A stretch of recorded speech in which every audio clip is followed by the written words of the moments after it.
young lady, there was a show called Moonlighting, and Bruce Willis had hair, and it was way before your time. Hey, welcome back. We're old. It's Mark at the Movies, one of the sloppiest movie shows you're ever going to see because we do it live. That's the way we roll, and it's unscripted. Whereas he can get away with that, clearly I can't. No. Anyway. Safe haven, you know. That's what it's all about. It's trying to get the love in there. Julianne Hough in it, Josh Duhamel, Nicholas Sparks. Wait. The genius. My microphone was pointing towards my crotch. I don't know if this is the movie show we should be doing that one for. Something about Julianne Hough that does it. Anyway, who'd you sit down with? Nicholas Sparks, the man himself. Take a look. Well, now that you ask, most of the focus he's dealing with is falling in love and also fighting for love. Is that too far off? No, that's essentially what it is. I mean, it's certainly an element of every novel that I write. Some would say it's the main element that I try to write about, and it's actually a tough emotion to write because everybody has experienced it. So how do you make it feel new and fresh and original when it's something everybody has experienced in their own life? Yeah. So there's challenges to it, but that's part of the draw of writing stories like these. It's to see if you can do it new and fresh. What were you starting out to write before these? Oh, yeah, I wrote a horror novel when I was 19. I wrote a murder mystery at 22, and neither one was ever published, but they were really just a process. A process of learning to write. I look at them as my school of writing, since I didn't major in creative writing or anything like that. I like that guy. Yeah. We know we have a lot of mutual friends. He grew up near where I was hanging out in Northern California. And true story, after his last movie, what was the last movie? Ladies, last Nicholas Sparks movie. Notebook. Right? Notebook. I thought you were supposed to be the younger generation. No, wasn't it? He and I got into an argument at this party one time about the financing of movies and how much money movies make. And I go, what are you, some kind of financial genius? And then I looked it up.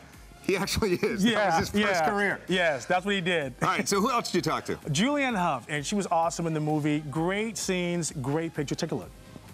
Not trying to plot spoil, but the bike. Yeah. I thought about what it represented.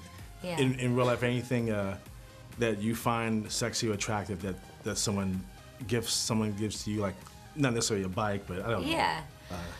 I don't know. I mean, for me, yeah, the weight of my heart is food. So if anybody were to like cook me dinner, that'd be good.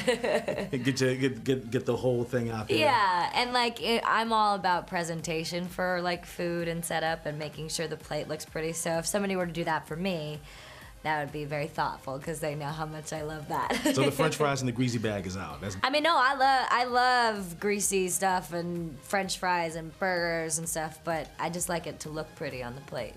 Man, talking about food, I think she likes you. I saw a little spark there. Wait, is she still dating Ryan Seacrest? Seacrest likes women? I'm not sure.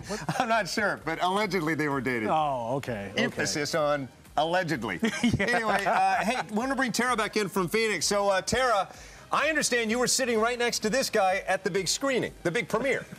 Yeah, first of all, I watched Big Al at Safe Haven and thought, he's not going to be into this. This is such a chick flick. Did you cry, Big Al?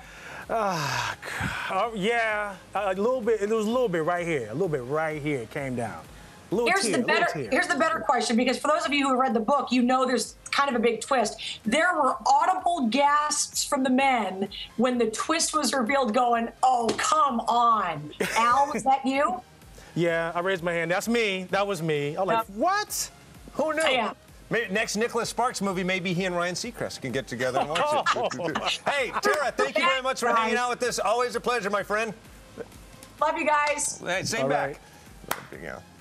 Get you a tissue before this show is over. Thank you. All right, you're not going to be crying about beautiful creatures. This is a book adaptation to the big screen, and I'm thinking the younger generation, if you are of the Twilight crowd, if you couldn't wait for Warm Bodies, I think you're going to like this movie too. Lots of young hotness for you. Oh yeah, got the young teen angst, it's got the sleepy southern town, and it's got supernatural goodness. Now I say the younger ones, there are also some legends in this movie. Sat down with Viola to talk about it.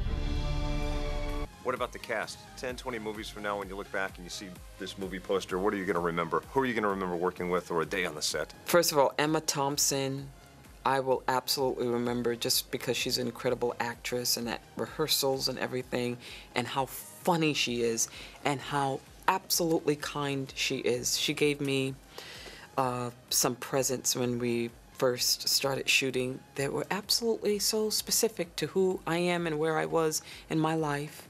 And I will absolutely remember Alice and Alden, and absolutely remember Jeremy Irons, because most of my scenes were with him also. If you could create a spell, conjure up something that would make your day-to-day life easier, what would your day-to-day spell be? To not be so tired in terms of sleep. To work out without actually working out, like to burn like maybe 1,200 calories in a day without getting on an elliptical machine or a treadmill. And to eat anything I wanted to eat without gaining weight.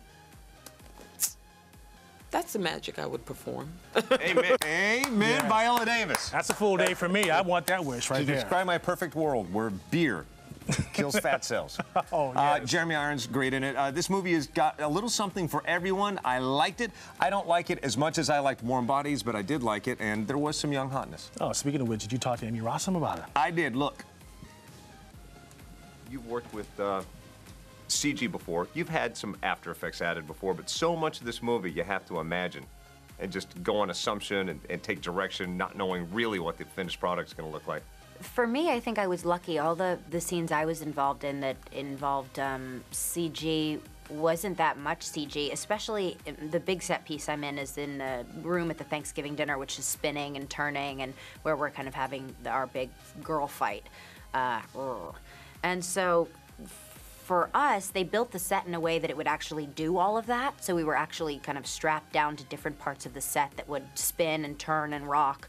So it was not that hard to imagine the experience that the audience would have with the final product when the movie was done. And we actually kind of got to do it. It was like being at an amusement park. Okay, so that scene, like I just assumed automatically, like, nah, really? You're like on a big Lazy Susan? No, we were on a massive Lazy Susan that spins at 35 miles an hour. And it's like the wind, they have wind effects and things are blowing and all the stuff on the table. The table was kind of locked down to the floor and would spin in the opposite direction. And nobody thought that, oh, well, maybe things on the table will start flying off the table. So at one point, I think somebody was hit in the head by a water jug. One of the forks got stuck in the mechanism and ground the whole thing to a halt. So it was definitely a process. Love that scene. That was an exciting scene to watch. That was painful. 35 miles an hour, bottles hitting your head. Never mind football. That's scary. Okay. No, don't they know there's CG that can take care of this? Exactly. I liked it. I didn't love it. It's like going to an Olive Garden. You should never go to an Olive Garden and walk out disappointed because you knew you were going to an Olive Garden. There's so many food references Beautiful here. creatures. It was all right. It was all right. All right, coming up next, best action movie of all time says me. Skyfall, Blu-ray and DVD next.